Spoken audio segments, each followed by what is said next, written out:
Abraham's example as a father, June 28. I know him, that he will command his children and his household after him, and they shall keep the way of the Lord, to do justice and judgment, that the Lord may bring upon Abraham that which he hath spoken of him. Of Abraham it is written that he was called the friend of God, the father of all them that believe. The testimony of God concerning this faithful patriarch is Abraham obeyed my voice, and kept my charge, my commandments, my statutes, and my laws. It was a high honor to which Abraham was called, that of being the father of the people who for centuries were the guardians and preservers of the truth of God for the world, of that people through whom all the nations of the earth should be blessed in the advent of the promised Messiah. But he who called the patriarch judged him worthy. It is God that speaks. He who understands the thoughts afar off, and places the right estimate upon men, says, I know him. There would be on the part of Abraham no betraying of the truth for selfish purposes. He would keep the law and deal justly and righteously. And he would not only fear the Lord himself, but would cultivate religion in his home. He would instruct his family in righteousness.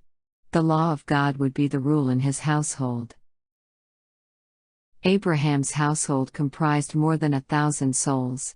Those who were led by his teachings to worship the one God found a home in his encampment, and here, as in a school, they received such instruction as would prepare them to be representatives of the true faith. Thus a great responsibility rested upon him.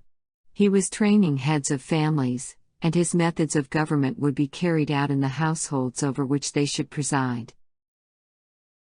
Abraham sought, by every means in his power, to guard the inmates of his encampment against mingling with the heathen and witnessing their idolatrous practices, for he knew that familiarity with evil would insensibly corrupt the principles. The greatest care was exercised to shut out every form of false religion and to impress the mind with the majesty and glory of the living God as the true object of worship. Abraham's affection for his children and his household led him to guard their religious faith, to impart to them a knowledge of the divine statutes, as the most precious legacy he could transmit to them, and through them to the world. All were taught that they were under the rule of the God of heaven. There was to be no oppression on the part of parents, and no disobedience on the part of children. God's law had appointed to each his duties, and only in obedience to it could any secure happiness or prosperity.